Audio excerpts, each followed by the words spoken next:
Bismillahirrahmanirrahim. Alhamdulillahirabbil alamin.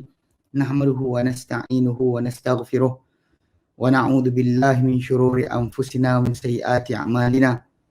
May yahdihillahu fala mudhillalah wa may yudlilhu fala hadiyalah. Asyhadu an la ilaha illallah wa asyhadu anna Muhammadan abduhu wa rasuluh. Allahumma salli ala Muhammad wa ala ali Muhammad kama sallaita ala Ibrahim wa ala ali Ibrahim. وبارك على محمد وعلى آل محمد كما باركت على إبراهيم وعلى آل إبراهيم في العالمين إنك حميد مجيد رب اشرح لي صدري ويسر لي أمري واحلل عقدة من لساني يفقهوا قولي أما بعد. Alhamdulillah, kita bersyukur kepada Allah Subhanahu Wa Taala dapat kita berkumpul lagi. InsyaAllah hari ini menyambung kelas pengajian kita berkenaan dengan ringkasan tafsir Ibn Katsir yang kita dah mulakan dahulu pada dalam masuk kali ketiga kelas ketiga kita hari ini, dan mana kita kata tajuk kita tentang surah Al-Maidah ni berkait dengan perjanjian dengan hukum-hukum yang Allah Taala wajib ke atas kita. Sebab kita sebutkan itu bahawa surah Al-Maidah ni datang dia dipercanggahkan berkenaan dengan adakah dia surah terakhir turun atau tidak. Dan dalam surah ni macam dia sebutkan tu ada bukan 31 tajuk tajuk yang mana, dan tajuk-tajuk tersebut dia menyentuh berkenaan dengan tajuk akidah dan mana kerusakan akidah ahli kitab, kemudian berkaitan dengan tajuk masalah halal haram yang telah dibuat oleh orang-orang musyrikin, yang mana ia sebenarnya tidak ada hak untuk mereka membuat sedemikian, tapi mereka buat juga. Dan dengan sebab itu kita kata dalam kita belajar surah ni sebenarnya dia macam bahagian Al-Baqarah lah yang kita ambil berkenaan dengan kita punya kedudukan sebagai khalifah. Khalifah ni kita ni oleh Allah Ta'ala latih sebab untuk tujuan kita mesti melakukan apa yang Allah Ta'ala perintahkan, yang mana ahli kitab gagal untuk buat. Mereka gagal buat, kita kena buat. Okay. Jadi kita dah masuk pada awal ayat surah ini, dan kita bincangkan. Sekejap. Oh, tak clear Ya, macam mana nak buat Sekejap.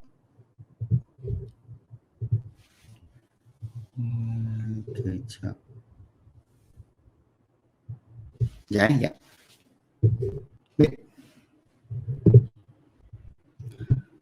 Baik. Sambung Masih sekat. Masih lagi? Masih. Masih lagi ada baru apa restart model. Ya. Sekejap. Dia macam lagi teruk yang sekarang. Lagi teruk daripada tadi? Video macam tak gerak. Video macam tak gerak. Dia tak geraknya ya. Kamera. Sekejap saya tukar ya.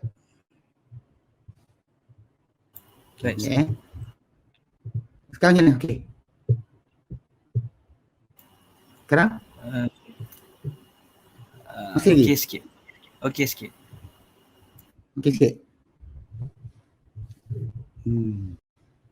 Sebab apa Tak tahu kenapa. Dia macam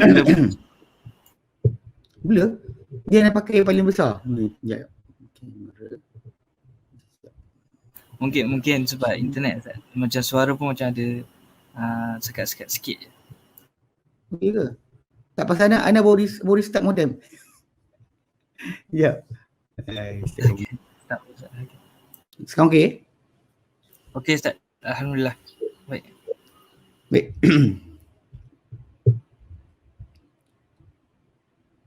Sambung Boleh? Boleh Ustaz. InsyaAllah.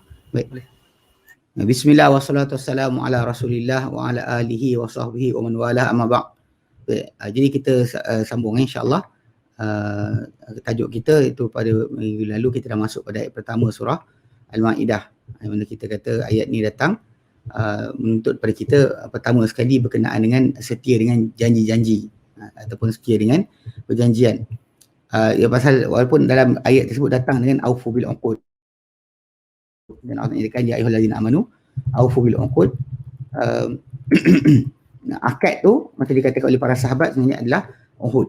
Uhud perjanjian yang Allah Taala letakkan kepada kita, yang Allah Taala mahu kita lakukan buat atau laksanakan. Dia bukan masalah perjanjian akad, hanya akad-akad kita jual beli, sewa menyewa sebagainya. Bahkan ayat-ayat yang datang permulaan dia adalah Uhud tu adalah Uhud. Dan disebut kat situ uhillat lakum haywatul an'am ila man tula alaikum ghairu muhillis saidi wa antum hurum. Dihalal untuk kalian binatang ternakan kecuali apa yang dibaca pada kalian nanti. Jadi disebutkan apakah yang haramkan. Kemudian yang mana dia tidak halal pula dalam keadaan ihram untuk diburu binatang-binatang tersebut pun sama juga kan. Mana berkenaan dengan tajuk binatang yang diharamkan tu, kalau dia kata bahkan binatang yang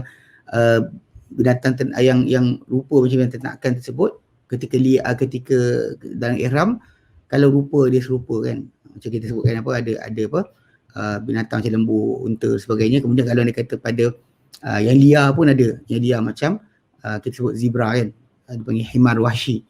So itu pun diharamkan ketika dalam keadaan ihram. Walaupun asalnya dia tak ada kaitan. Kalau binatang binatang ternakan yang kita makan biasa, tak dalam ketika tidak ihram ke itu boleh je kita sembelih, tak ada masalah. Tapi binatang yang sama kedudukan dia tapi diburu ketika mana dalam ihram, maka diharamkan kan. Itu yang kita ambil itu baik. Kemudian wa antum hurum inallaha yakum yurid, Allah Taala memerintahkan apa yang dikehendaki. Kemudian Allah Taala sebutkan berkenaan dengan ya ayyuhallazina amanu, hai orang beriman, la tuhillu sya'airallahi wala syahrul harama, dan wahai orang beriman, janganlah kamu menghalalkan akan syiar-syiar Allah. Jadi apa benda Allah Taala suruh hormatilah, jangan halalkan maksudnya hormati. Kita sebut itu jangan kita buat benda yang tak patut dibuat ketika waktu berkenaan. Kita sebut itu kan. Contoh macam syiar tadi, masa atau waktu, tempat-tempat yang Allah Taala letakkan sebagai kehormatan, tidak boleh sesiapa pun kita panggil masuk pada tempat berkenaan membuat segala perkara yang tidak membesarkan tak membesarkan tempat tersebut. Jadi sekarang ni kita bila ketika Palestin diserang oleh Israel, kita marah kan, tapi bila Syiah dan serang tanah haram kan, hantar drone dan sebagainya untuk musnahkan tanah haram, kita tak buat apa-apa, senyap je. Itu salah, tak betul. Kita nak kutuk semua sekali benda-benda yang pelampauan. Dan pada tanah haram tu lagi besar kedudukan banding dengan tempat-tempat yang lain. Lebih besar kedudukan banding tempat lain. Okey.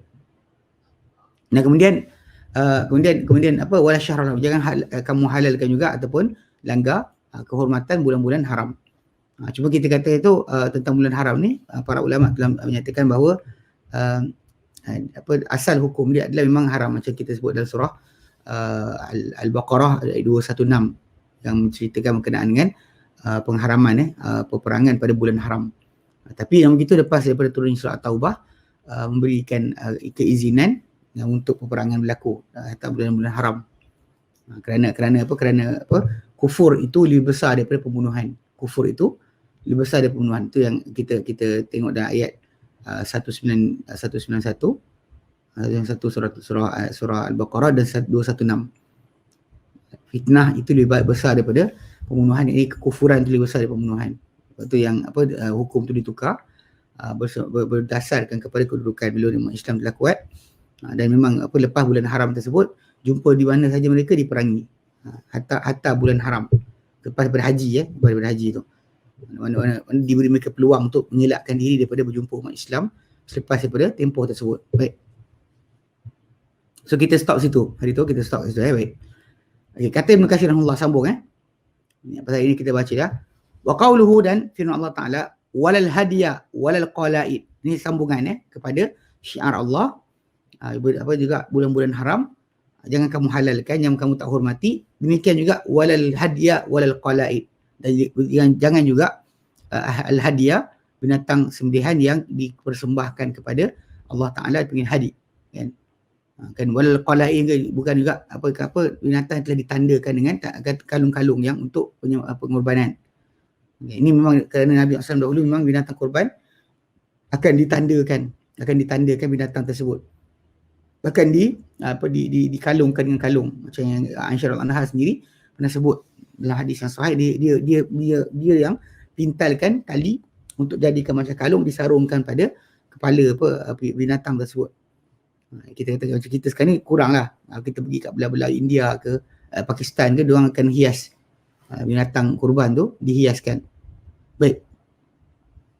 Qauluhu walal hadiah wal qalaid, tidak juga hadiah walal qalaid. Jangan kamu tak hormati akan hadi, dan juga tidak juga kamu jangan tak hormati akan qalaid.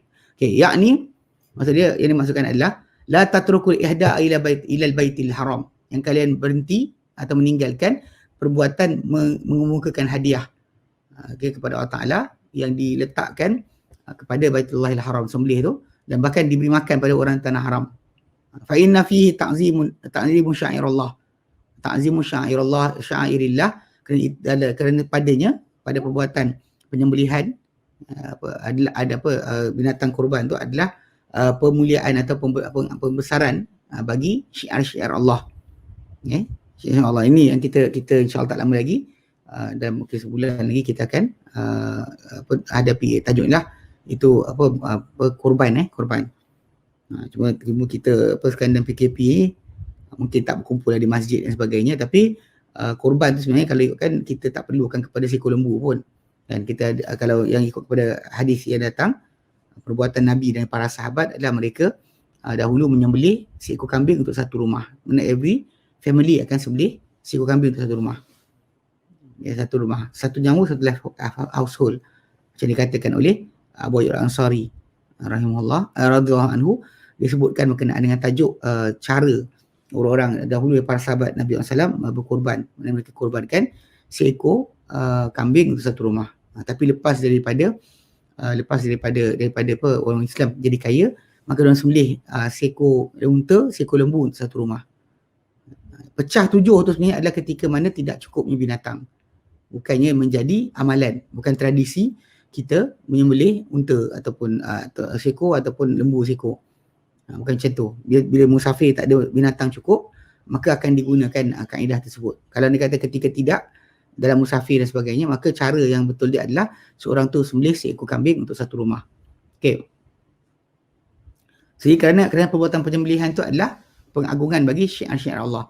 Wala tatruku taqlidiha fi anaqiha litatamayyaza bihi amma adaha minal an'am. Jadi kamu tinggalkan pengkalungannya pada tengkuknya, menpakaikan kalung pada tengkuk dia untuk bezakan dia daripada apa selainnya daripada binatang ternakan. Sebagai binatang ternakan yang lain yang tak dipersembahkan untuk hadiah tadi, tak dipakaikan. Yang korban tu dipakaikan supaya kita tahu mana dia binatang korban kita. Tanda kita itu supaya dibezakan dia. Bahkan sebahagian cara yang dibuat dahulu bagi Nabi SAW akan pakai lukakan sikit dekat bahagian bonggol ke unta tu atau belakang lembu tu supaya turun darah, supaya nampak pada tu kesan pada badan. Lukakan sikit supaya nampak darah turun, dan di situ tanda dia adalah binatang korban. Supaya bezakan. Ini di antara sunnah yang kata ditinggalkan lah. Seorang akan anggap macam kita dah bagi tu dah banyak, macam dia mungkin Allah alam pasal kes lepas musim haji start daripada tahun orang datang dengan jumlah juta kan manusia datang, ratus-ratus ribu, maka proses pengorbanan tu, korban tu dia tak sempat nak buat benda yang cara macam mana yang kita baca di sini. Sebab kalau tidak ada, semua orang attentif pada sembelihan dia sendiri. So memang antara benda yang perlu dibuat adalah binatang yang kita nak korban tu perlu dibersihkan, dicantikkan, dipakaikan dengan kalung supaya dapat dibezakan dengan binatang lain. So itu memang benda yang Allah Taala kata jangan tinggalkan. Waliyu'lama annaha hadyun ilal ka'bati, supaya dia ketahui bahawa ia adalah hadiah kepada Kaabah. Fayajtanibuha man yuriduha bisu, lalu akan menjauhi binatang tersebut siapa-siapa menghendaki binatang berkenaan dengan keburukan, nak curi ke nak apa ke tak jadi. Supaya orang tahu binatang ni adalah telah dipersembahkan, adalah bersiap untuk dipersembahkan kepada Allah Subhanahu Wa Taala. Wa tab'atsu man yaraha 'ala al-ityani bimithliha. Wa tab'atsu man yaraha 'ala al-ityani bimithliha. Dan juga mendatangkan atau membangkitkan siapa-siapa melihat akan binatang kurban tu dipersiapkan, dia pun akan buat seperti itu juga. Wa inna man da'a ila hadin kana lahu min al-ajri mithla ujuri man ittaba'ahu. Kerana sungguh siapa yang mengajak kepada binatang kurban tu kan, pembuat ilal hadin ya, kepada berkurban, kita ajak orang untuk berkurban, maka dia dapat pahala seumpama pahala orang yang mengikuti perbuatan dia. Min ghairi an yanqusa min ujurihim syai'a, dengan tanpa mengurangkan daripada pahala mereka sedikit pun. So perbuatan kita buat tu menjadikan orang lain pun buat juga untuk berkorban. Nampak binatang tu dia pun buat juga macam kita. So ini adalah pahala yang besar. Kalau tidak, kalau orang tu tak nampak maka tak tahu. Okay. Fa inna man dia kata wali hadha lamma hajja Rasulullah sallallahu alaihi wasallam bata bidil hulaifati wa huwa wadil aqiq. Dia kata Nabi yang dahulu kan apabila menunaikan haji ketika baginda menunaikan haji, baginda telah bermalam di Dzul Hulaifah ya. Dan wa huwa wadil aqiq, dan dia nama lembah tu lembah aqiq. Okey. Falamma asbaha tawafa ala nisa'ihi. Bila pagi-pagi baginda pergi pada isteri-isteri baginda sallallahu alaihi wasallam. Kemudian wa kunna tis'an, dan ketika tu isteri Nabi ada 9 orang. Semua tasalah, maksudnya dia buat hubungan dengan isteri dia, kemudian dia mandi dan dia pakai minyak wangi, wa shalla raka'atain, solat 2 rakaat. Wa huwa wadil aqiq, dan dia itu lembah aqiq falam dia kata wa shalla raka'atain thumma ash'ara hadiyahu wa qalladah. Kemudian dia baginda tandakan akan binatang sembelihan baginda, dan baginda pakaikan kalung pada binatang tersebut. Wa ahalla lil haji wal umrati, dan baginda mula berihlal, mana berniat untuk haji dan umrah. Wa kana hadihu ibilan kathiratan tanifu ala 60, dan sembelihan Nabi SAW, hadiah yang Nabi bawa adalah unta yang banyak, lebih daripada 60 ekor. Lebih daripada 60 ekor. Min ahsanil ashkali wal alwan, yang mana unta Nabi kurbankan tu adalah daripada yang paling cantik, paling elok bentuk dan juga warna. Bentuk paling elok, warna paling elok.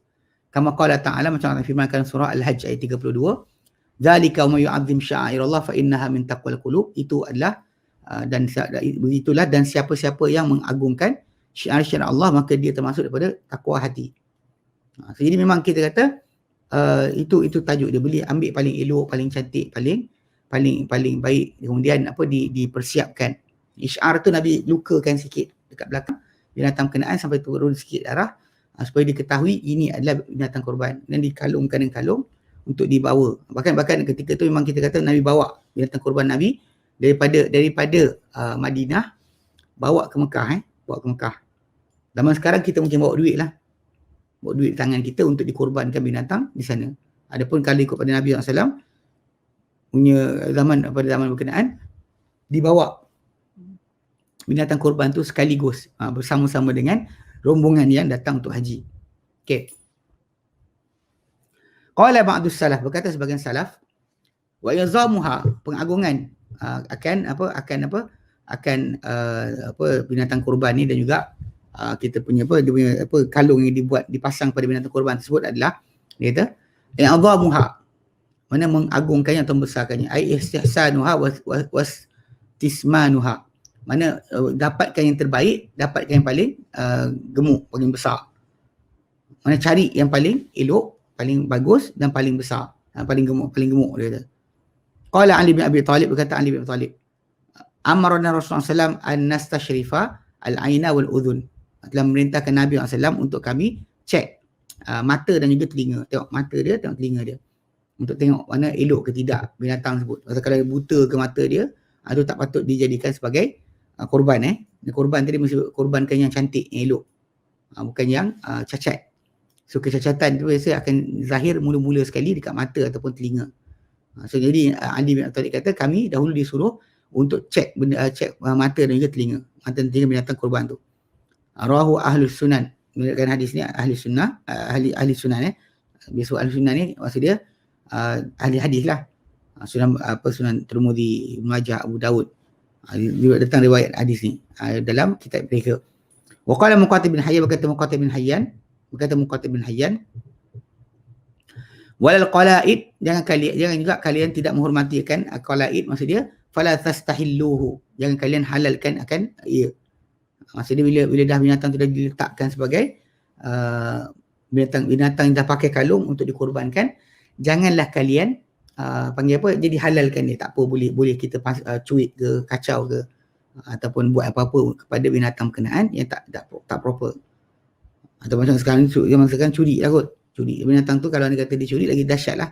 Bila dicuri binatang kurban, binatang tu dah siap untuk dipersembah kepada Allah Ta'ala. Datang dia diambil binatang kurban tadi, dicuri. Itu sangat teruk lah. Sangat teruk. Kita kata berbanding dengan dicuri binatang lain. Dosa-dosa yang lain tu dosa juga. Tapi yang ini pasal dah nampak binatang tu nak dikorbankan kepada Allah Ta'ala. Jadi tak sepatutnya seorang tu dia sentuh binatang berkenaan dengan sebarang pelampauan. Ya. Dia kata falastasahilluhu. Okey. Wa kana ahlul jahiliyati idza kharaju min awtanihim fi ghairi asyril hurum. Dia kata, dan dahulunya ahli jahiliyah apabila mereka keluar daripada tanah air mereka, daripada perkampungan mereka pada selain bulan-bulan haram, qalladu anfusahum bisya'ri wal wabri wal wabar. Mereka dahulu kalungkan diri mereka dengan pintalan bulu. Sya'rul wabar, ni binatang apa, atau bulu unta ke bulu yang hair atau wool, diorang pintal-pintal buat macam kalung kan.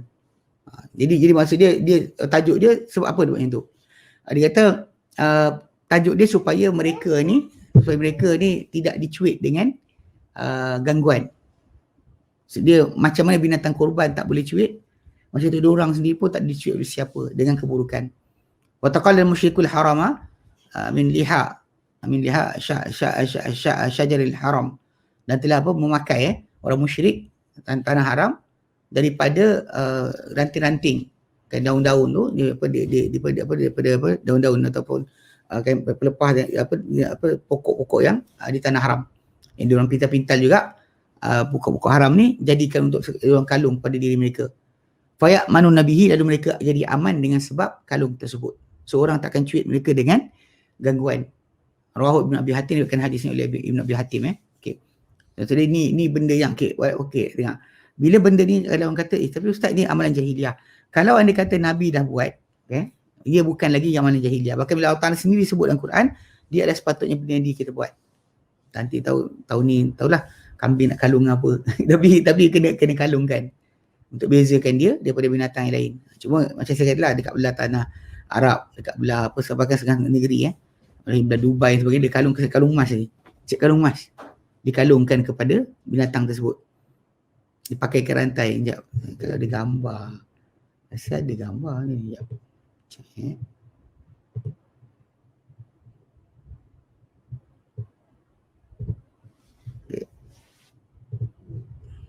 Kita tunjuk gambar. Pasal ini benda yang sampai sekarang masih lagi menjadi panggil tradisi lah. Di tanah Arab masih mereka buat. Mereka masih buat benda tersebut. Sebab tajuk dia ialah pasal nak menjaga ataupun membesarkan keadaan tadi. Dan sebab tu juga saya kata apa,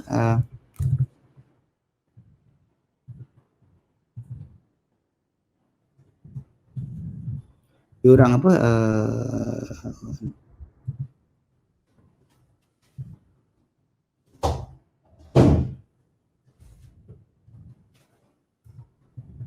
diorang pakai kan, sebab mereka masih lagi ikut benda ni. Kita ni dah tinggalkan masalahnya. Kita tinggal. Diorang benda ni sebab tu apa? Sekejap images kita tunjuk. Ni gambar lebih kurang lah. Okey. Ni kalau boleh tengok je, saya tunjuk gambar. Stop sharing. Saya share lain. Share screen. Okay.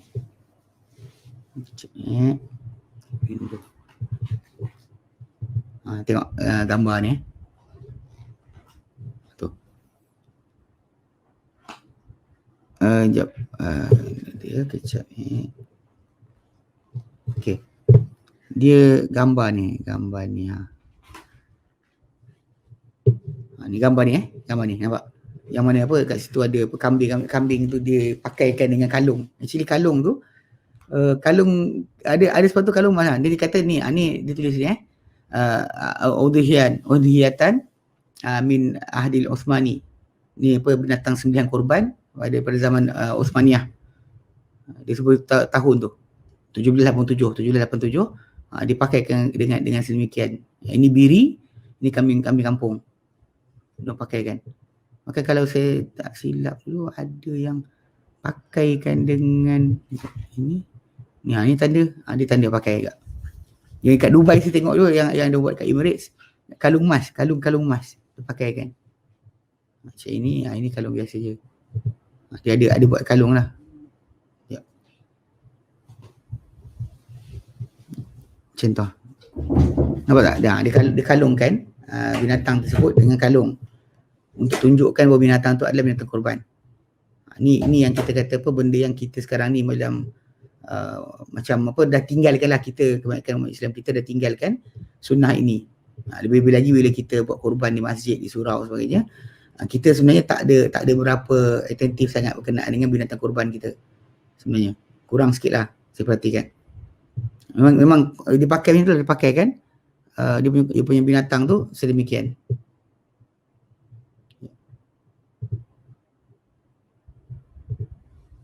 Ni tu. Tu, situ nampak. Ini dua jenis kambing ni. Ni kambing biri, ini kambing kampung. Ini apa yang biri lagi disukai lah. Okey. So itu cara sebenarnya kalau orang tu buat korban, yang mana kita kata umat Islam kita sekarang ni dah macam kurang sikit apa attentif pada benda tersebut. Jadi kita perhatikan kurang attentif pada perkara berkenaan, walaupun dah disebut dalam Quran Karim pun kita macam tak buat perkara berkenaan sebab Allah alam kenapa. Mungkinlah kerana tradisi kita ataupun dan sebagian orang dia kata macam bukan itu diperlukan, Allah Ta'ala perlukan kepada kita benda lain. Tapi kalau Nabi jaga, kita jagalah. Kita patut jaga benda berkenaan. Kita patut jaga benda berkenaan. Binatang yang dikorbankan sepatutnya ditanda. Kalau dia kata macam setengah tempat yang apa macam farm kita beli kambing untuk korban, diconteng binatang korban tu dengan nombor. Contoh kalau katakan saya ambil berekor kambing tu banyak, nak dihantar kambing berkenaan pada tarikh tertentu, maka dia bila hantar pada tarikh berkenaan, sebelum kambing tu dihantar, dia akan pada hari kita pilih dia akan tanda. Contoh kadang saya orang ke-35, so atas kambing tu diconteng 35. So nampaklah kambing tu nombor 35 untuk kita korbankan. Mana ke-35 ni semua kita punya. Yang kita ambil untuk korban bagi diri kita dan juga sesiapa yang tersertai. Tu mungkin juga kita boleh pakai tanda penanda pada badan kambing tersebut dengan nombor. Okey, baik. Kemudian jadi itu tak boleh dihalalkan, mana tak dihormati. Kemudian wala amina baital harama yabtaghuna fadlan min rabbihim wa ridwana. Dan jangan pula kamu halalkan untuk memerangi orang yang aman, orang dapat meminta keamanan untuk sampai ke Baitullahil Haram yang mereka inginkan pada kelebihan dari Tuhan mereka dan juga keredaan. Maka wala tastahilu qital qasidina ila baitillahil haram, yang kalian halalkan memerangi atau berperang dengan memerangi atau membunuh orang yang menuju ke Baitullahil Haram. Alladzi man dakhalahu kana amina. Yang tanah haram ni, yang Baitullahil Haram ni, siapa masuk ke dalamnya dia adalah orang yang aman. Wa kadza man qasadahu taliban fadlallah. Demikian juga siapa-siapa tuju ke Baitullahil Haram dalam tujuan untuk mendapatkan kelebihan Allah Ta'ala, rezeki dan sebagainya, atau raghiban fi ridwani, ataupun nak keredaan untuk beribadat ke, fala tasudduhu wala tamna'uhu wala tahijuhu. Yang kalian sekat mereka, yang kamu halang mereka, jangan kamu provoke mereka, ganggu mereka. Qala Mujahid, berkata Mujahid bin Jabr, wa ata wa qatadah wa ghairu wahidin fi qawlihi.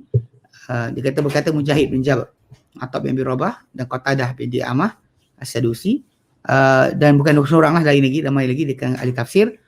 Firman Allah Ta'ala, yabtaghuna fadlan min rabbihim, yang mereka inginkan kelebihan Tuhan mereka, yakni bidzalika tijarata. Dimaksudkan itu sebagai apa? Sebagai perniagaan. Yakni bidzalika at-tijarata. Yang dimaksudkan dengannya adalah perniagaan. Dia pergi untuk berniaga. Wa hadza kama taqaddama fi qawlihi, dan ini macam mana Allah Taala firman dalam firman Allah Taala surah Al-Baqarah 198. Allah Taala nyatakan 198, a'udzubillahi minasyaitonir rajim. Laisa 'alaikum junahun an tabtaghu fadlan min rabbikum. Tidak ada kesalahan ke atas kamu untuk mendapatkan atau mencari kelebihan dari Tuhan kamu. Lepas tu kadang-kadang ada orang kata begitu haji je lah, jangan sibuk untuk berniaga. Tak salah. Sebab Allah Ta'ala sendiri sebutkan, bahkan dengan kehadiran yang ramai manusia tu, perniagaan atau menyaga tu sangat-sangat digalakkan. Kalau orang tak menyaga, nanti orang yang datang sibuk ibadat nanti tak dapat makanan. Memang kita kata benda berkenaan kita kata tidak boleh kita panggil apa, pandai remeh. Okey. Pandai remeh pasal memang betul, tapi lah harga Indomie jadi mahal, RM5 satu. Tapi benda-benda macam ni kita kata lah benda tu ketika musim haji je. Mana bahkan kereta, kalau seorang tu nak naik kereta daripada Mina ke Mekah ke, nak ulang-alik, ada orang suka ulang-alik, dia duduk sampai dekat dekat Mina tu sampai separuh malam, kemudian dia naik balik hotel kat Mekah atau dekat keluar sikit daripada kawasan Mina tu. Kemudian nanti besok pagi dia datang balik pergi melontar. Yang duduk dekat sana, dan datang balik, dia ulang-alik lah. Tapi seriously, kalau orang tu tak tahu nak cari teksi yang murah, teksi biasa adalah RM100 one trip. RM100 one trip. 6 km je. 65 km punya perjalanan. Teksi tu akan ambil RM100. RM100, serius. Itu banyak benda yang kita kata ketika. Tapi sebenarnya musim yang diorang nak cari duit tu musim tu lah. Macam sekarang tak ada jemaah datang untuk umrah ke haji sebagainya kan. Maka tak ada duit sebenarnya. Pasal diorang datang ke situ untuk cari rezeki. Dan memang Allah SWT izinkan mereka cari rezeki. So kita tak patut kata macam kenapa tak sibuk dengan ibadat saja. Sebab kita kata dalam kehidupan kita ni, dia pusingan kita kena bergantung dengan orang, macam orang bergantung kita. Macam orang tu sendiri pun bergantung kita duit. Nak duit kita bergantung dengan dia perkhidmatan. Tak boleh tidak, kita kena ada panggil pusingan macam tu, circle tu. Tak ada saling guna mempergunakan. Tak boleh orang tu kata awak bukan nak ibadat, awak nak cari duit. Ya, Allah Ta'ala izinkan. Bila Allah Ta'ala izinkan, tak patut ada siapa yang lain kata salah. Okay. Baik. Tapi menipu tak boleh lah. Kan, macam geng-geng separuh tu kan, yang ustaz jadi-jadian, yang jadi mutawif dan sebagainya, yang pantang, alhamdulillah. Yang pantang ada saja orang datang umrah atau haji, silap sikit seekor kambing. Padahal kita dalam dam haji tu atau umrah tu kan, dam yang kita terlanggar sebarang kesalahan tu, dia ada tertib dia. Kita boleh sembelih tu, ataupun kita puasa atau beri makan orang miskin. Kita boleh salah satu di antara perkara tersebut. Bukannya maksudnya semua kena sembelih. Tapi geng-geng ni dah beli kambing siap-siap. Dah charter kambing satu selori ke.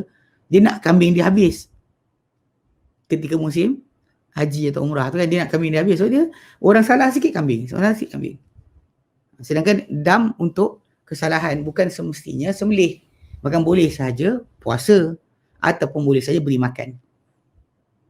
Ikut besar kesalahan ni lah, banyak kesalahan dia. Jadi kita kata boleh digantikan dengan perkara lain. Tapi orang kita yang separuh ni, dia cari rezeki tak apa, tapi jangan tak jujur lah.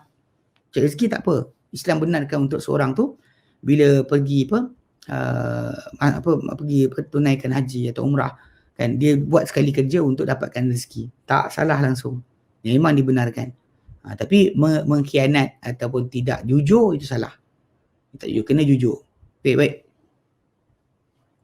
Qala waridwana wa qawluhu Allah Ta'ala waridwana, dan redha Allah Ta'ala. Qala Ibn Abbas, berkata Ibn Abbas yang tentang firman Allah Ta'ala tu, yataraddawna Allah bihajjihim, yang mereka cari keridhaan Allah Ta'ala dengan haji mereka.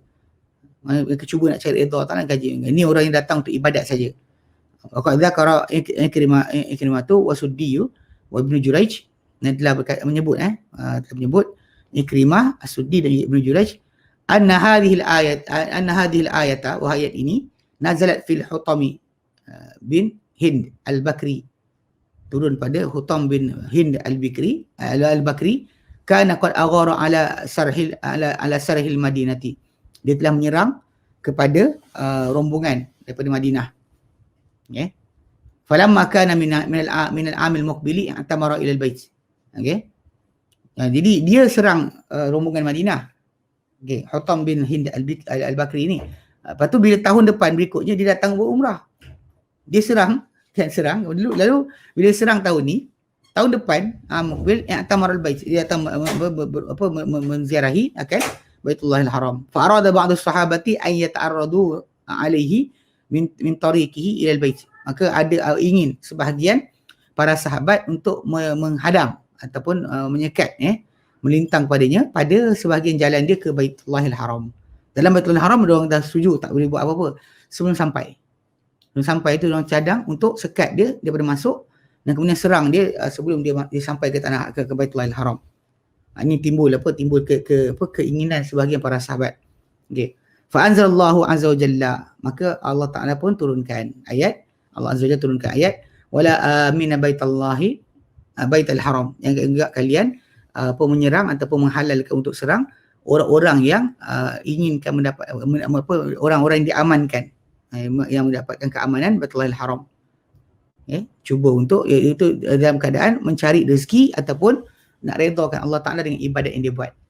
So basically Allah Ta'ala larang para sahabat daripada balas pada lelaki tersebut. Datang untuk perang ya, datang untuk tunaikan ibadat, maka dia dibenarkan. Jangan disekat langsung, jangan dikacau. Okey. Waqad haka Ibnu Jarir At-Tabari ala anna al-musyrika yajuzu qatlahu idza lam yakun lahu aman. Okey, telah menceritakan Ibnu Jarir At-Tabari bahawa orang musyrik ni harus untuk dibunuh.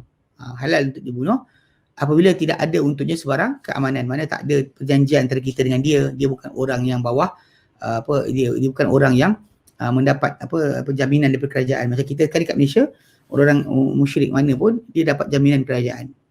Dia rakyat ke, dia orang yang datang sebagai delegasi ke, diplomat ke, tak boleh kita sentuh mereka dengan sebarang keburukan sebab mereka dapat aman.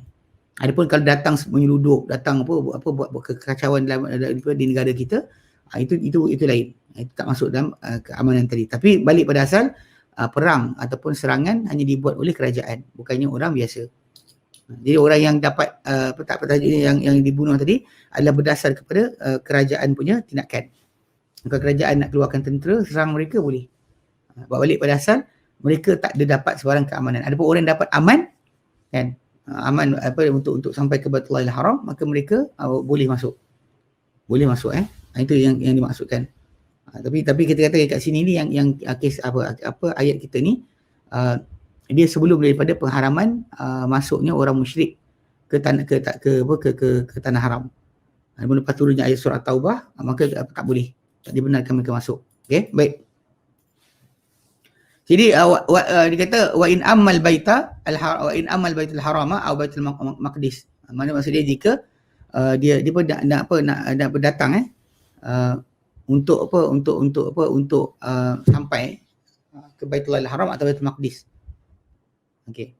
Tapi dia kata sini wa anna hadzal hukma mansukhun fi haqqihim, dan bahawa hukum ni telah dimansuh pada sisi mereka sebenarnya. Bila turun surah Taubah lah, Taubah ayat ke-28 tu, itu turun ayat tu dah dimansuhkan. Wallahu a'lam, Allah lebih mengetahui. Wa fa amma man qasadahu bil ilhad fihi wasyirki dia kata wal kufri bihi fa hadha yumna'u kama qala ta'ala. Dia kata adapun sesiapa yang menuju kepada Baitullahil Haram tu untuk buat penentangan padanya atau kesyirikan padanya atau kekufuran padanya, maka ini disekat. Macam Allah firmankan surah Taubah ayat ke-28, ya ayyuhalladzina amanu, hai orang beriman, innamal musyrikuuna najasun, hanya saja orang musyrik itu adalah najis. Segi akidah dia rosak, maka dia ni kotor, kan? Kotor dari segi akidah. Ya.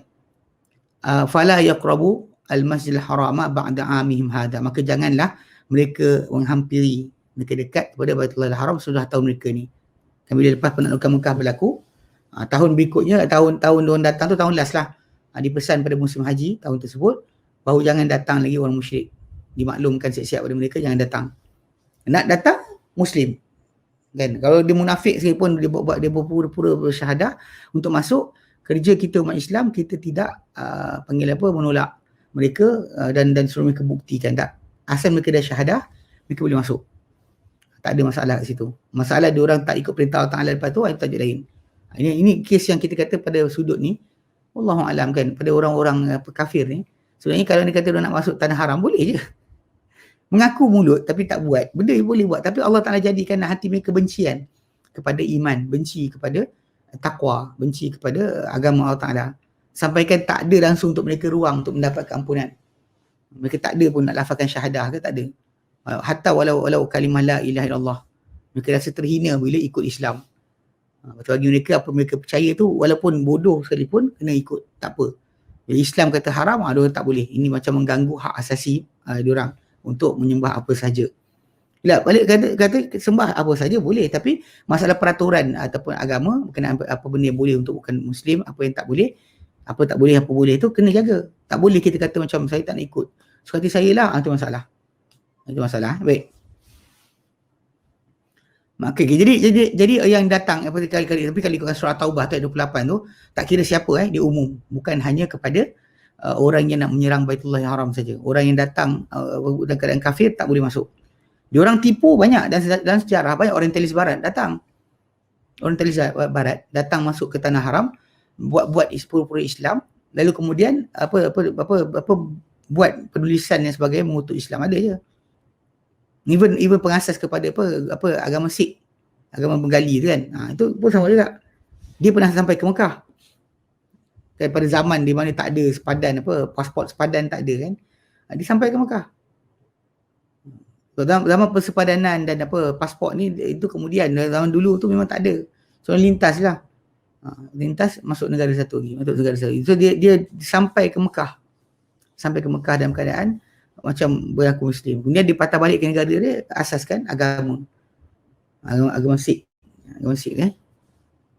Guru Nanak ke apa nama dia. Jadi dia ada nama dia. So dia mengaku Muslim, buat Muslim.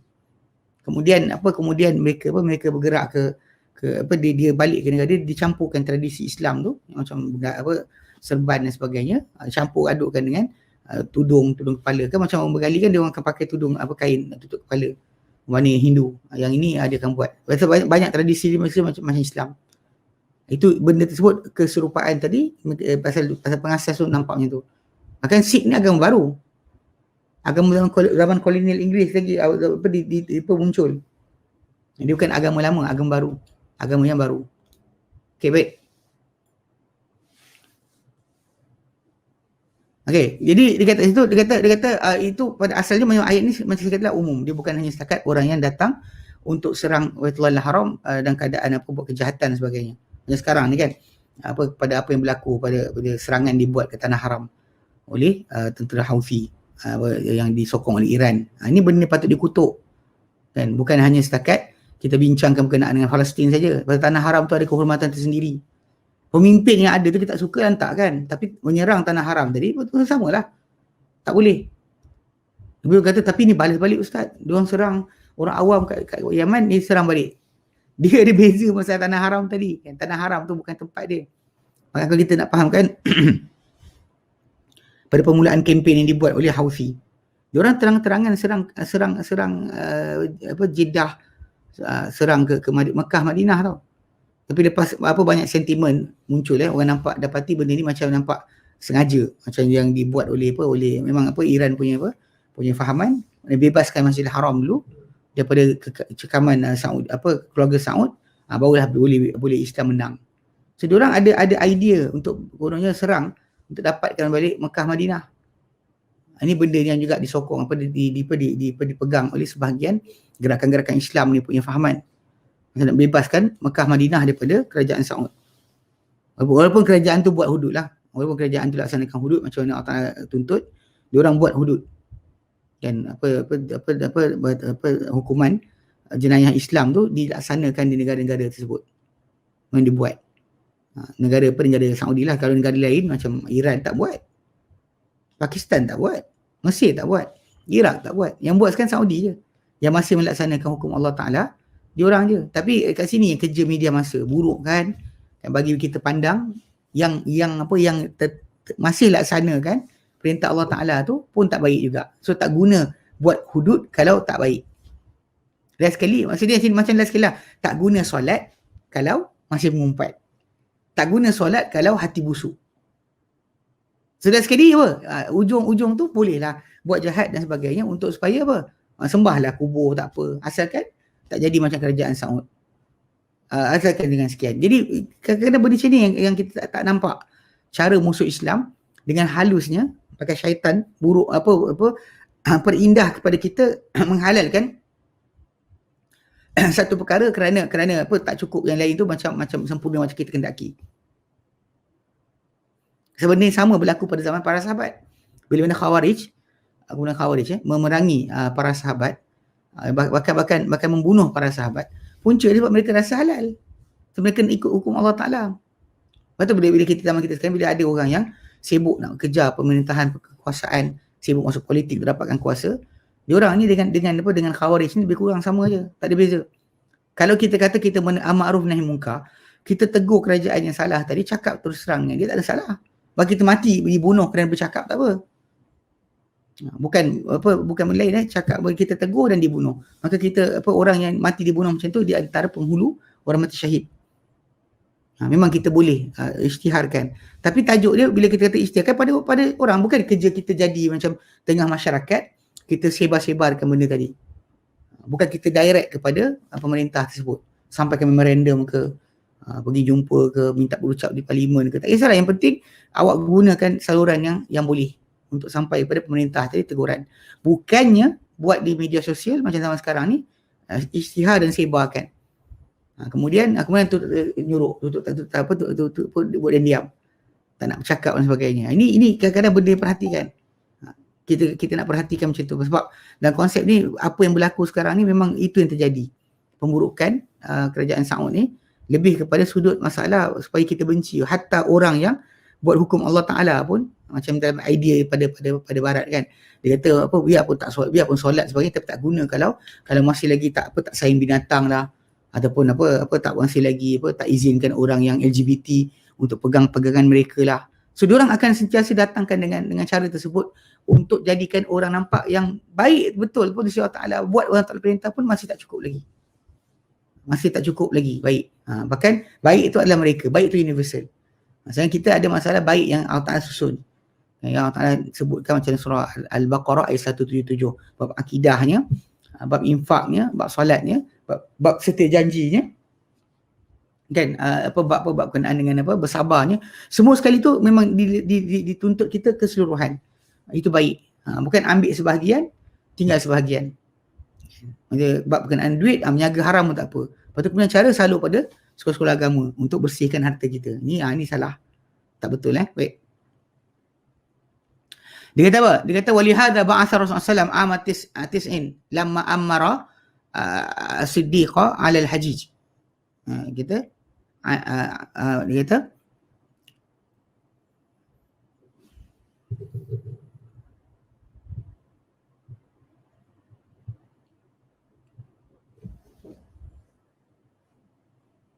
okey.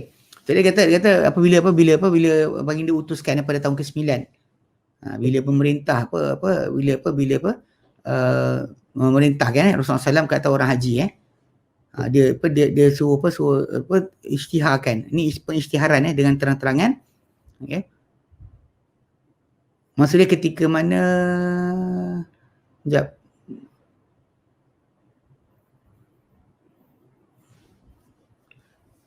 Tahun ke-9, Rasulullah SAW datang. Ini pasal sebelum Hajjatul Wada' lah. Tahun sebelum Hajjatul Wada' tahun ke-9. Pasal Haji Wada' tahun ke-10. Tahun ke-10 yang Nabi buat tu. Kemudian Nabi wafat tahun ke-11. Rabiul Awal tahun ke-11. Jadi Dhul Hijjah tahun sebelumnya kan Nabi SAW bila utuskan pada tahun ke-9 Ali Nabi utuskan Ali bila baginda perintahkan jaga bakal untuk mengetuai orang-orang haji, okey. Baginda perintahkan Ali bin Abi Talib untuk menyeru pada sebagai ganti kepada Rasulullah SAW berkenaan dengan berlepas diri daripada orang-orang musyrik. Dan arahan yang diseru pada mereka itu ketika di Mina tu ada kan, alla yahujja ba'da ami musyrikun. Janganlah menunaikan haji setelah tahun ini seorang musyrik pun. Wala yatufanna bil baiti yatufanna bil baiti uryanun. Wala yatufanna bil baiti uryanu. Dan janganlah bertawaf di Baitullah tu seorang yang bugil. Pasal kita terangkan dulu bahawa sebelum daripada Islam datang, sebelum Nabi Muhammad datang sallallahu alaihi wasallam, orang musyrikin letakkan peraturan daripada diri mereka sendiri. Ini mereka akan kalau orang yang datang tu dapat pakaian diberi oleh orang Mekah, mereka boleh tawaf pakai baju.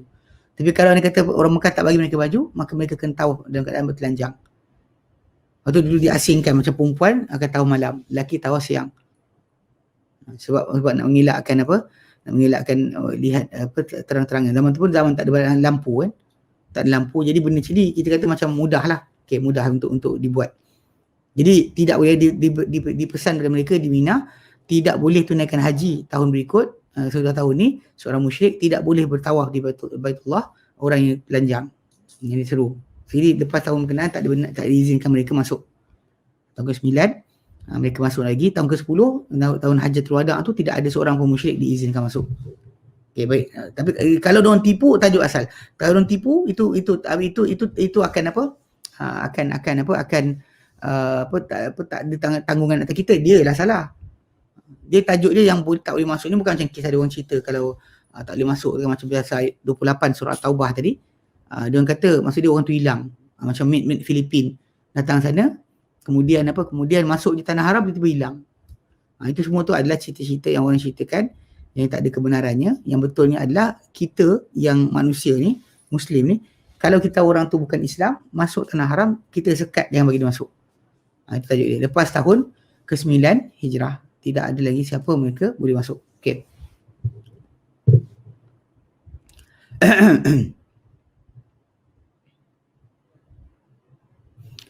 Qala Ibn Abbas, berkata Ibn Abbas, qauluhu firman Allah Taala, amin baitul haram, orang yang mendapat keamanan atau mendapatkan keamanan dengan Baitullahil Haram, yakni man tawajjaha qibalal baitil harami, itu orang menuju ke arah Baitullahil Haram, fakana almu'minuna wal musyrikuna yahujjun. Pada ketika tu waktu berkenaan sebelum haram tu, orang beriman dan orang musyrik sama-sama tunaikan haji. Fanahallahu almu'minuna ay yamna'u ahadan minal mu'minin min mu'min aw kafirin. Maka telah melarang Allah Taala orang beriman, ikut ayat ni melarang Allah Taala orang beriman daripada menghalang sesiapa pun ikan orang beriman ataupun orang kafir. Okey, ayat ni maksudnya ini mansuhkanlah hukum ni. Yang jangan sekat siapa pun. Tsumma anzalallahu ba'daha, kemudian Allah turunkan selepasnya ayat surah Taubah 28 kita baca tadi, innamal musyrikuuna najasun, orang musyrik adalah najis, akidah kotoran hati dia. Fala yaqrabul masjidil haram ba'da amihim hadha, maka mereka tak boleh sekat mendekati, mereka datang ke Baitullahil Haram, mendekati Baitullahil Haram sesudah tahun mereka ini. Okey. Wa qala ta'ala firmankan surah At-Taubah ke-17, maka lil musyrikin an ya'muru masajidallah, tidak bolehlah untuk orang musyrik ni mengimarahkan masjid Allah. Allah Ta'ala firmankan ayat ke-18, innama ya'muru masajidallahi man amana billahi wal yawmil akhir, hanyalah yang berimarahkan, memenuhkan, menghadiri dan Masjidil Haram tu orang yang beriman dengan Allah juga hari akhirat. Fanafal musyrikina minal Masjidil Haram, maka disekat ataupun dinafikan hak untuk orang musyrik daripada Masjidil Haram, tak dibenarkan mereka masuk lagi. Wa qad ikhtara Ibnu Jarir ay anna al-murada bi qawlihi wal qala'id, dia kata dan telah memilih Ibnu Jarir At-Tabari yang dikendaki dengan firman Allah Taala yang ayat awal tadi, qala'id, rantai kalung, yakni intaqallada qiladatan minal harami fa aminuhu, maksudnya kalau orang tu memakai satu kalung daripada tanah haram, daun ke ranting ke dia susun ke apa dia ni pakai kat badan dia, maka berilah keamanan kepadanya. Qala berkata Ibn Abbas radhiyallahu anhu, kata walam tazalil arabu tu'ayyiru man akhfara zalika, dan berterusan orang Arab memburukkan atau memandang buruk sesiapa yang melanggarkan perkara itu, siapa yang kata boleh serang mereka pasal mereka kafir saja ataupun tidak. Tapi ulang balik, ini adalah perkara yang telah dimansuhkan. Jika tidak mereka dah datang ke Mekah, boleh masuk dan buat apa boleh mereka nak buat kan, tak dihalang. Tapi datang ayat 28 surah Taubah 18, maka tak dimasuk atau benarkan masuk ke tanah haram sesiapa yang kafir. Siapa yang terus terang kafir takkan boleh. Tapi sebelum menyuruh kita tak dapat tahu. Kita umat Islam disuruh hukum dengan yang zahir sahaja. Apa dalam hati mereka bukan kerja kita. Wa qaulun fi ma'atan lepas tu, wa idza halaltum fastadu. Bila kalian telah halal, maksudnya telah tanggalkan ihram, maka kalian berburulah. Idza faragtum min ihramikum, bila kalian telah selesai daripada ihram kalian. Wa ahlaltum minhu, kalian telah halal daripada ihram tersebut, telah bertahallul daripada ihram tersebut. Faqad abahna lakum ma kana muharraman alaikum fi halil ihrami minas saidi. Maka kami telah halalkan, kami telah bolehkan untuk kalian apa yang ia asalnya adalah haram ke atas kalian ketika keadaan ihram daripada memburu, daripada berburu. Ihram tak boleh buru binatang-binatang ni, tak boleh. Okey. Tapi lepas daripada datang ke ihram maka boleh. Wa hadha amrun ba'dal hazar. Dan ini adalah perintah sesudah daripada apa? Sudah daripada larangan. Okay, maksud dia ia adalah bukan suruh berperang, suruh berburu. Mana benda asal tak boleh jadi boleh, boleh baliklah hukum dia. Asal dia boleh, tak dibolehkan. Datang sini kata perintah buat balik, dia adalah membolehkan bukannya mewajibkan. Itu maksud dia hadza amrun ba'dal hazar. Ini adalah perintah sesudah daripada suruh berjaga ataupun daripada tegahan, sudah tegahan datang perintah. Maka hukum dia bukan wajib, tapi hukum dia adalah harus sahaja. Sebagaimana sebelum daripada lakukan dia halal jadi haram, kemudian bila dia halal diperintahkan benda yang sedemikian maka dia jadi halal balik. Bukannya dengan maksud suruh pergi berburu. Jenuh juga kalau kita lepas daripada tahallul, jadi ambil senapang satu pergi perang, pergi berburu. Itu bukan maksud dia. Kalau orang tu baca literal dia akan faham itu. Wa idza halaltum fastadu. Bila kalian dah tahallul maka berburulah kan. Mana boleh kamu berburu, kan berburulah tu maksudnya wajib kalian berburu. Okey. Wa sahidha alladhi yathbutu ala sabri annahu yaruddul hukma ila ma kana alaihi qabla an-nahi. Yang sahih yang sabit pada pembentangan bila kita lihat dalam ilmu usul fiqh, dalam pembacaan menyuruh kita baca hukum-hukum macam kes sebelum solat Jumaat, bila berniagaan itu adalah halal. Tengah-tengah solat Jumaat atau ketika khutbah tengah dibacakan, disampaikan oleh khatib, ketika tu jadi haram. Lepas tu bila dibolehkan balik, dia bukan jadi wajib. Kan fantashiru fil ardi, bukan maksud dia kena keluar. Kalau tak keluar nanti berdosa, tak. Dia halal, benda jadi halal bila apa yang asalnya jadi tak dibenarkan. Annahu yaruddul hukma ila ma kana alaihi. Bahawa ia adalah menolak mengembalikan semula hukum kepada apa yang ia berada padanya sebelum daripada larangan. Fa in kana wajiban raddahu wajiban. Kalau ia wajib maka jadi wajiblah. Wa in kana mustahabban fa mustahabun. Dia kata jika dia adalah asalnya digalakkan, bukannya wajib, maka dia mustahab baliklah. Au mubahan fa mubah, ataupun dia halal maka dia halal. Dia halal, benda boleh buat maka boleh buat balik. Mubahun Wa man qala innahu 'ala al-wujub yantaqidu 'alaihi bi ayatin katsiratin. Dia kata dan barang siapa berkata ia adalah wajib, pergi berburu tu wajib. Dia kata dia yantaqidu 'alaihi, nescaya akan kontradik ataupun bertentangan kepadanya dengan ayat yang banyak. Banyak ayat akan datang kepada mereka untuk kata salah. Wa man qala innahu lil ibahati yaridu 'alaihi ayatun ukhra. Dan barang siapa yang mengatakan ia adalah halal, boleh dibolehkan, maka dia kembalikan kepada ayat-ayat yang lain. Dia akan datang sampai kepada ayat-ayat lain. Ayat Al-Quran lah, maksudnya yang tadi tu akan ditolak oleh ayat. Perbuatan dia kata benda tu wajib, ditolak dia oleh ayat. Yang ini pula bila orang tu kata halal, jadi halal balik, asalnya halal, haram, kemudian disuruh buat, maksud dia jadi halal balik. Bukan jadi wajib. Okay. Jadi kalau orang cakap itu maka datang kepada dia, akan sampai kepada dia ayat-ayat yang lain. Yang memang datang ayat tadi memang memberikan pengertian itu. Okay. Wallazi yantazimul adillatu kulluha hadzal alladhi dzakarnah. Dan yang teratur, yang tersusun dalil-dalil semuanya Ini yang kita sebutkan. Ini kita sebut ni, inilah yang datang pada dalil yang betul tepat pengertian dia.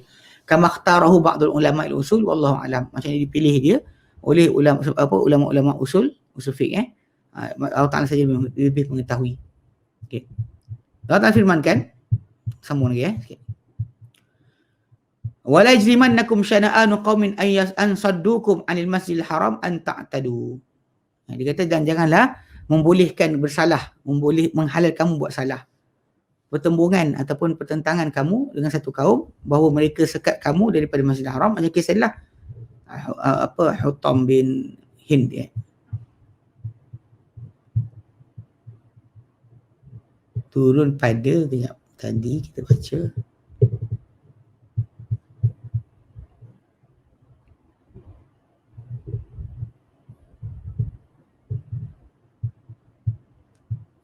Al-Hutmi bin Hind, Al-Hutm bin Hind yang dia tu serang orang datang Mekah, lalu bila para sahabat nak buat maka Allah Ta'ala larang. Maka kat sini Allah Ta'ala berikan panduan dan dia kata janganlah membolehkan buat salah kamu, okey, pertemuan kamu dengan satu kaum bahawa mereka dulu sekat kamu dari Masjidil Haram untuk kamu dia melampau. Okey, minal qurra daripada kalangan qari Quran, okey, ada yang baca qara'a an saddukum an saddu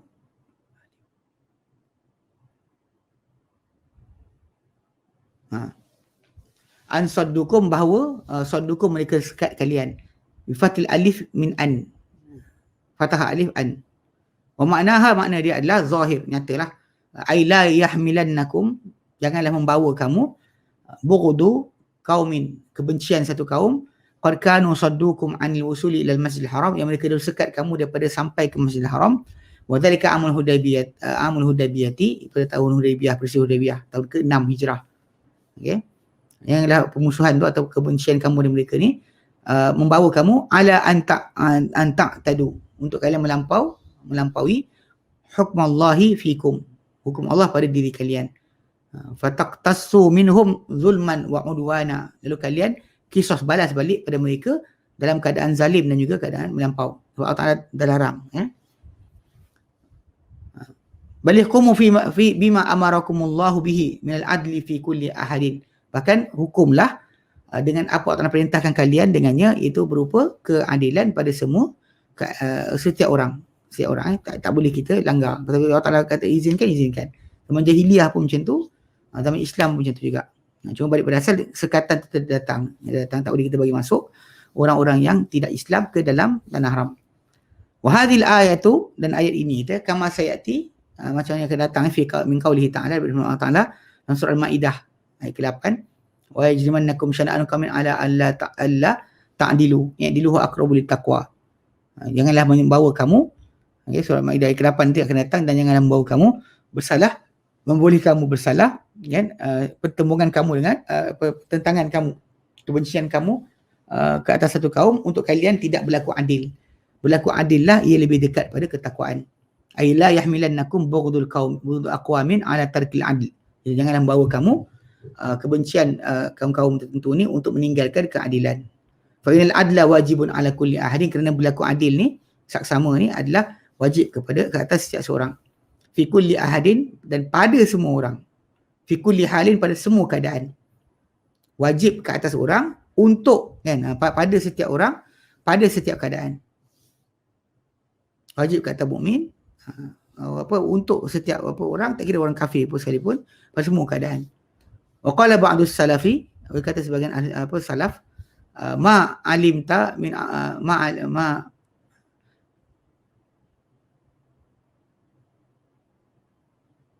dia kata ma amalta man asallaha fika bimisli an tuti Allah fihi wal adlu bihi qamatis samawati wal ard. Dia kata apa yang engkau bermuamalah, bahawa engkau bermuamalah dengan sesiapa yang menderhaki Allah Ta'ala pada engkau, menderhaki Allah Ta'ala pada diri engkau ni, dia kata adalah serupa, adalah sama seperti engkau taati Allah Ta'ala padanya. Mana bila kita berlaku adil pada orang berkenaan, sama sekali kita taat Allah Ta'ala pada perkara tersebut. Dan juga keadilan tu, kesaksamaan ini adalah apa yang tertegak dengannya seluruh langit juga bumi. Kan apa, imbangan kan, kita kata berlaku saksama, tepat. Maka Allah ciptakan langit dan bumi dengan keadaan tepat dan betul. Itu kita kata keadilan, tak ada benda yang silap dan salah. Yang kita kata kalau dengan sebab itulah tertegak langit dan bumi. Dan macam tu kat kehidupan kita pun hanya tertegak dengan berlaku saksama dan juga adil. Okay. Dan dia kata wasyana'anu, syana'an adalah al-bughd, kebencian, kemusuhan. Qala Ibn Abbas, berkata Ibn Abbas, wa ghairuhu, dan selain beliau, wa huwa masdarun min syana'tuhu ashnu'uhu syana'an, syana'ana. Syana'a ni 4 huruf tau. 4 huruf. Syana'a, tak, 3. Syana'tuhu. Syana'a yashna'u, ashna'uhu. Syana'a yashna'u, syana'an. Syana'ana. Macam atsyan, dia punya masdar. Syana'a yashna'u, mana syana'tuhu, ashnu'uhu. Ashnu'uhu, syana'ana. Bitahrik dengan baris. Semua dengan huruf baris syana'a. Okey. Mislu qawlihi jamazan wa darajan wa rafalan. Ni semua masdar. Masdar yang gunakan alif nun ujung dia. Macam atsyan, ghadban. Ghadiba ujung bila marah, ghadban boleh, ghadban boleh, ghadban boleh. Ghadabun boleh, ghadban boleh ghadabun boleh, atau ghadban, ataupun dengan panjang ghadaban, macam atsyan. Macam juga syana'an ni adalah masdar bagi syana'a yashna'u. Okey.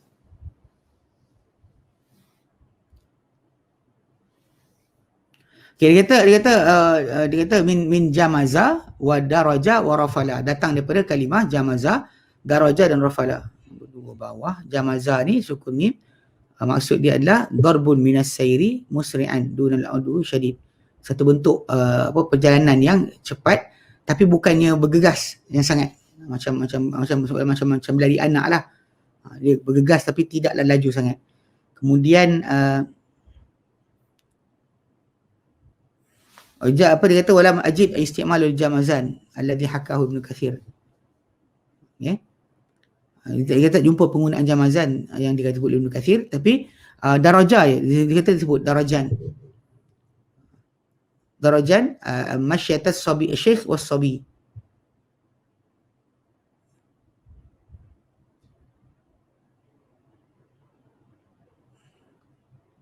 So jadi maksud perjalanan, so maksudnya 3 kalimah tadi, ramala, jamazan. Okey. Jamaza, daraja, rafala tu cara berlari, cara seorang tu bergerak dalam perjalanan. Tapi kalimah tu lah. Macam dikatakan apa?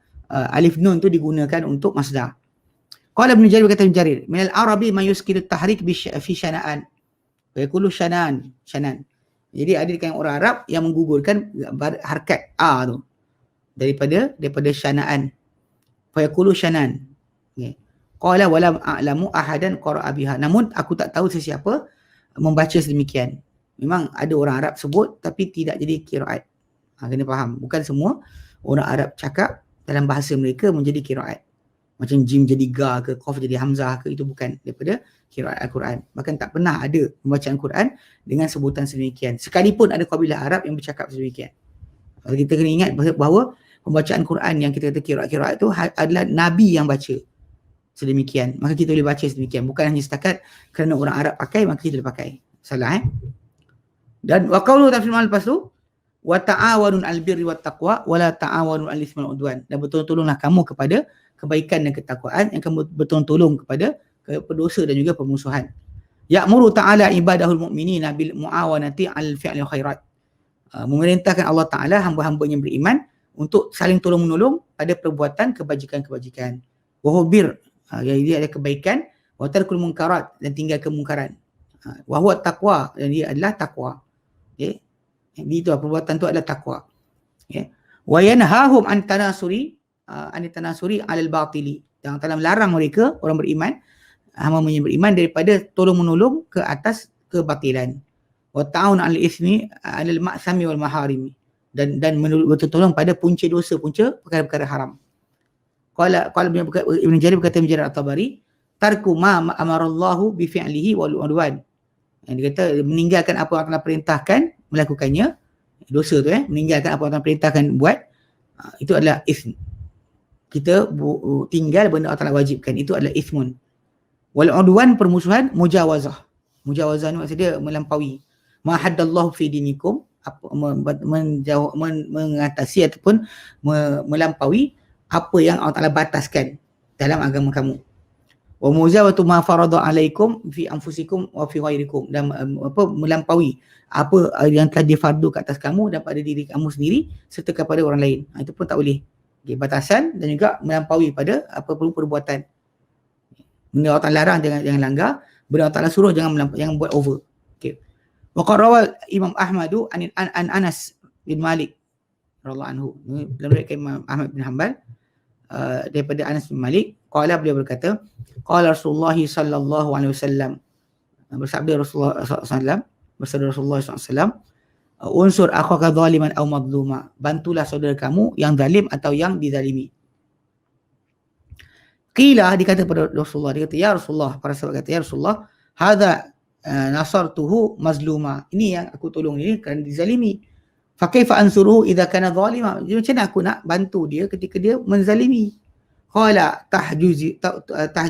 tuhjizuhu hajaza yahjizu, tahjizuhu wa tamna'uhu min adh-dhulmi, kau halang dia, kau sekat dia daripada menzalimi. Fadzaka nasruhu, itulah pembantuan untuk dia, kita hentikan dia daripada buat zalim, itulah bantuan kita untuk dia. Rawahu Syaikhani bin Nahwihi, kan Bukhari Muslim dengan lafaz yang lebih kurang sama seumpamanya. Wa rawal Hafiz Abu Bakar Al-Bazzar an Abdullah qala, dalam meriwayatkan Al-Hafiz Abu Bakar Al-Bazzar daripada Abdullah, ini Abdullah bin Mas'ud radhiyallahu anhu, qala, beliau berkata, qala Rasulullah sallallahu alaihi wasallam, Rasulullah sallallahu alaihi wasallam, ad-dalu 'ala al-khairi kafa'ilihi, orang menunjuk kepada kebaikan atau kebaikan seperti orang yang melakukannya. Thumma qala, kemudian beliau kata, la na'lamuhu, perawi Abu Bakar Al-Bazzar kata, la na'lamuhu yarwi illa bihadzal isnad, yurwa illa bihadzal isnad, kami tak tahu hadis ni diriwayatkan kecuali bersanad ni je. Qultu wa lahu syahidun fi sahih, tapi hadis ni kata Ibnu Katsir ada saksi daripada kitab sahih. Man da'a ilal huda, man da'a ila hadiyin, orang siapa menyeru kepada petunjuk, kan lahu minal ajri mithla ujuri man ittaba'ahu ila yaumil qiyamati, maka dapat untuk dia ada ganjaran seperti pahala orang ikut dia sehingga hari kiamat. La yanqusu zalika min ujurihim, tak mengurangkan itu daripada pahala mereka syai'a sedikit pun. Wa man da'a ila dhalalatin, siapa menyeru kepada kesesatan, kana alaihi minal ithmi mithla athami man ittaba'ahu ila yaumil qiyamati, maka untuk siapa menyeru pada kesesatan, maka kena ke atas dia daripada dosa seumpama dosa orang mengikutinya sehingga hari kiamat nanti. La yanqusu zalika min athamihim syai'a, tak mengurangkan itu daripada dosa-dosa mereka sedikit pun.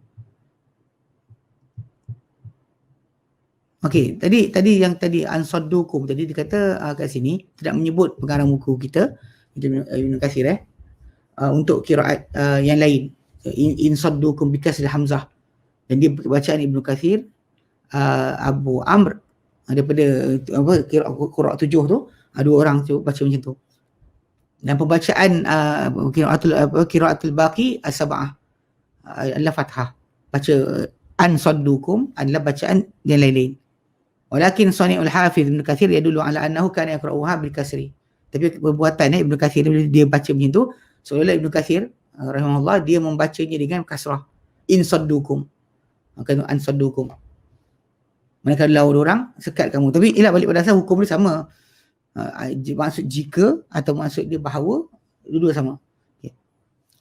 Dia kata dia menunjukkan dia baca dengan kasrah bi qiraati samihi, apa yang sama macam nama dia, itu Ibn Katsir qari Al-Quran, dan juga teman dia Abu Amr Ad-Dani. Jadi orang ni yang baca Quran ni, mereka ni Ibn Katsir baca macam tu, in saddukum.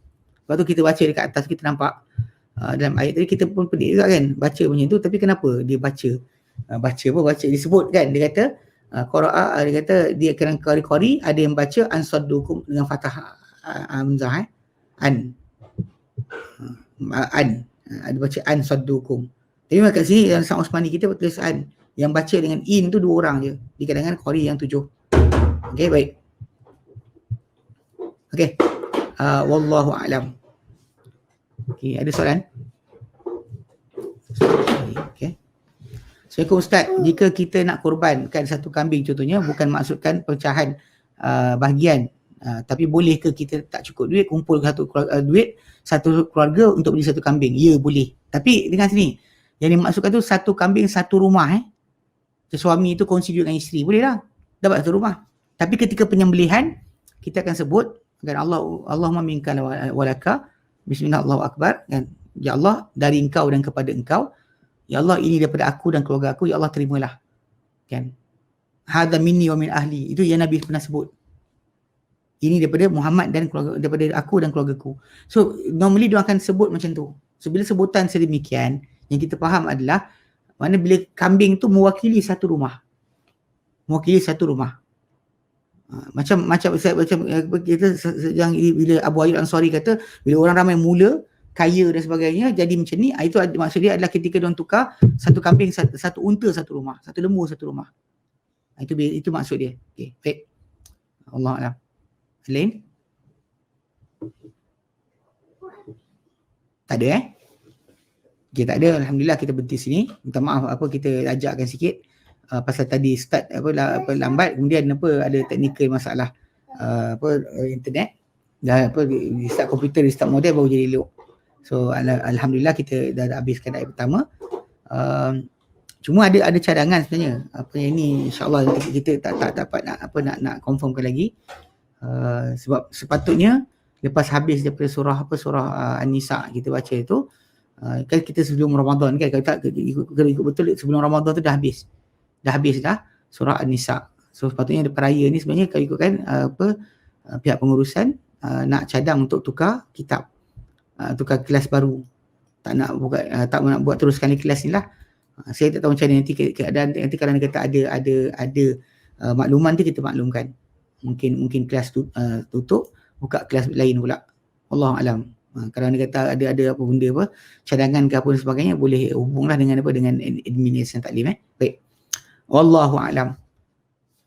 Wa sallallahu ala sayyidina Muhammad wa sallam, alhamdulillahirabbil alamin. Assalamualaikum warahmatullahi wabarakatuh.